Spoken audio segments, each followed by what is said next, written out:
Good afternoon, good evening, and good night, boys and girls, and welcome back to my podcast. That's it. That's the whole intro.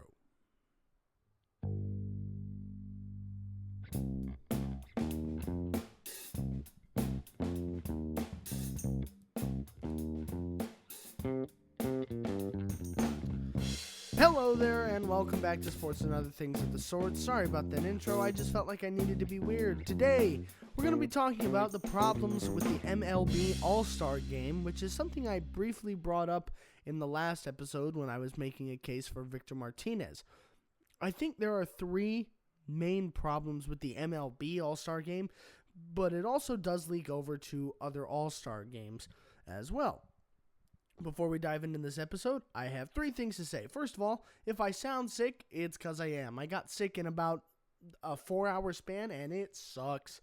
Number two, click follow. And number three, always respect each other. The key to an accepting society is respect and also love. So as the great Adam Pearce says, love somebody today. So with that, let's jump right into the problems with the MLB All-Star Game. The first problem is fairly quick and simple. Fan voting. Gotta go. Do we remember the Zaza Pachulia incident in the NBA?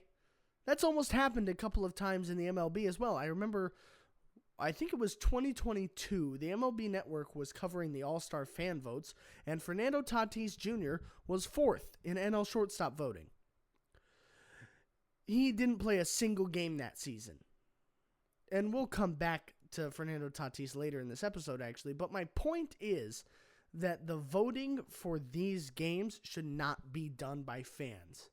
When a guy who hasn't played a single game in the season can be fourth in NL shortstop voting, you know it's a problem. Fans can vote 5 times a day for a guy like Mike Yastrzemski. He's not an all-star level player, but he could still be in the game just because the entire city of San Francisco voted for him. Like I said, that first problem, fairly short. This second one, however, I think it should be the best players from the league, meaning not every team should have to be represented. Do we really think Joe Jimenez in 2018 was an all-star? Or what about Gregory Soto? In either of the years, he was an all-star, mostly 2021, though. The Tigers, for years, sent random guys because we didn't have that de facto Tarek Skubal, right? I don't want a consolation prize for the team being bad. I want to see the best players face off. That's the fun of the All-Star Game. I think guys should have to meet certain criteria, be above certain thresholds to be an all-star. Be above a certain number of hits or strikeouts, and he should also have to be above multiple thresholds. He can't just be the league leader in hits, or he can't be the all-star leader in hits for these thresholds and just immediately get in. You have to contribute somewhere else as well. I think this system would make it the legitimate best players. However, I do understand that could make half the NL roster for the All-Star Game all Dodgers. So I think there should be some kind of a player cap from teams. So it's still forcing more teams to be involved, but not making, the team that's 20 games under 500 be involved just because they exist. But the biggest problem with the All-Star Game is when it happens. Mid-season All-Star Games are not a good representation of the stars. The All-Star Game should happen at the end of the season, just like the NFL. That way we see how they were through the entirety of the season. I'll give you some examples here. Before the All-Star break this year, Jack Flaherty was 6-5 with a 3.13 ERA and 119 strikeouts. He would finish the year going 13-7 with a 3.17 ERA and 194 strikeouts. If you ask me, that final stat line, that's an all-star. He's got a relatively low ERA, a great record, and a high number of Ks.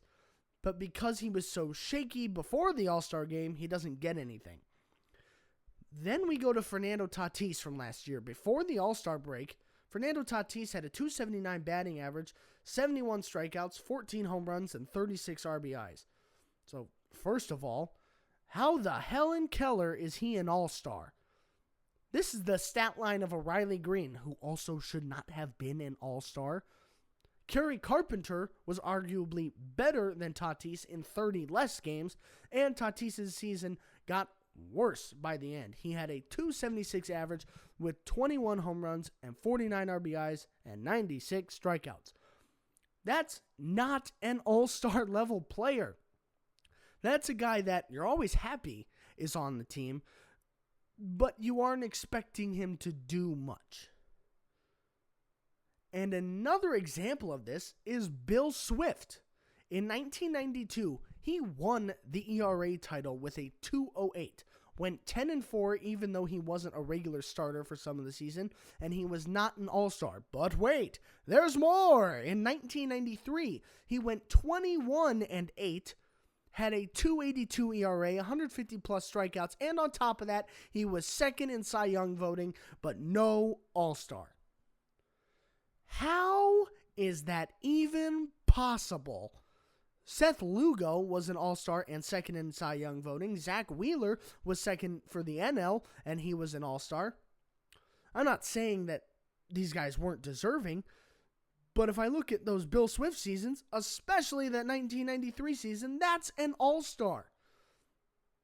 Now, Bill Swift is, as John Cena would say, an answer to the trivia question, who was second to Greg Maddux in the 1993 Cy Young race. Also, Greg Maddux wasn't an all-star that year either. What I'm saying is that the stars need to be good through the whole year, and that's how it needs to be dictated. Not how they were for half the season, because there could be a dramatic fall-off, but how they were for the full season. It's unfair to the Bill Swifts of the world that maybe start shaky, but then bring it back in the end of the season. They just get no reward except being second. No one remembers a second place winner because they don't win anything, right? It's unfair to the people that are on the brink of the Hall of Fame, need that one all-star game, but they weren't the best for the half of the season. It's frustrating to me because, first of all, the fact that Fernando Tatis was an all-star this year is mind-boggling in and of itself. But Jack Flaherty wasn't an all-star. Bill Swift wasn't an all-star. There are guys that deserve to be remembered for their seasons. Like, what if Tarek Skubal didn't start off as hot? What if he was 0-4 at the All-Star break or something? And then by the end of the season, he was 18-4. He may win Cy Young, but he's not an all-star. How is your Cy Young not an all-star, right? Same with the 1993 season that Greg Maddux won Cy Young for. He wasn't an all-star. Make it make sense.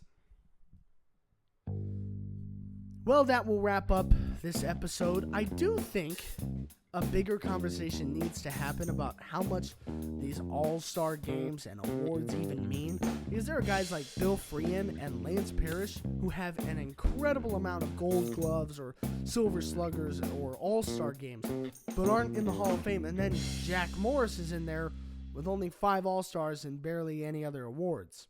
But that's a conversation for another day.